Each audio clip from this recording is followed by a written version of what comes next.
You are listening to KSG Podcast. This is a short, crisp, concise, exam-oriented, edited editorial for civil services aspirants. In this podcast, we are going to talk about the climate and health bill. Source for the content is Francesca Paris's article for the New York Times. Democrats in the United States Congress have had to scale back their legislative ambitions since last year, but the Inflation Reduction Act signed by President Joe Biden on the 16th of August 2022 is still substantial legislation that will make big investments in the environment and healthcare and increase taxes on some key groups. The bill includes policies lowering the prices of prescription drugs, increasing the generosity of Medicare benefits, and encouraging the development of renewable energy and reducing the impact of climate change. It will also raise taxes on some corporations and bolster the ability of the Internal Revenue Service to crack down on wealthy tax evaders. It will lower the federal deficit, though modestly.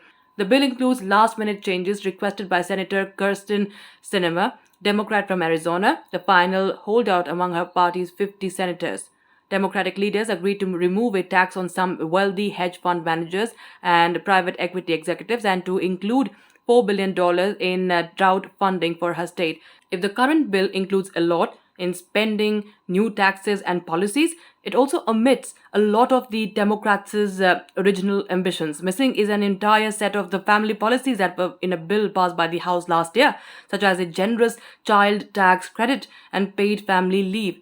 Certain health policies, such as an expansion of Medicaid to give more low-income adults health insurance, were removed to pare down the bill's cost. And though the climate policies are the most expensive passed by any Congress, they are more modest than those included in earlier versions of the legislation.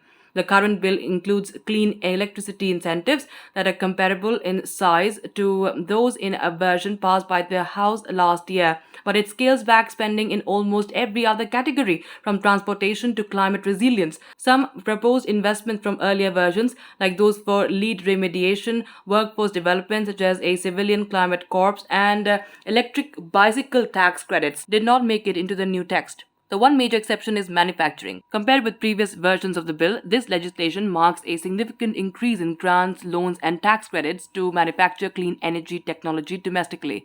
But it also pairs new climate spending with several major concessions to the fossil fuel industry at the request of Senator Joe Manchin of West Virginia, whose support was necessary to advance the bill. The Inflation Reduction Act is projected to reduce deficits by roughly $275 billion over 10 years, while the Build Back Better plan passed by the House in November would have added about $160 billion to deficits. Democrats have said the new bill's deficit reduction, as well as the provisions aimed at lowering energy and prescription drug costs, will help address the rapid inflation over the past year. Many economists, including supporters of the bill, have said that while it may reduce price pressures, the overall effect is likely to be modest and over the long term. The promise of taming inflation helped bring Manchin on board, who cited concerns about rising prices when he pulled his support from the bill passed by the House last year.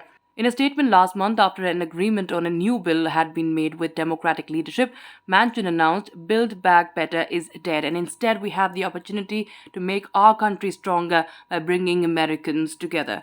That's it for this podcast. Thank you so much for listening. To join KSG India courses and to crack the IAS exam, visit ksgindia.com. You can also get a PDF of this podcast on ksgindia.com. Thanks for listening and do subscribe to our channel.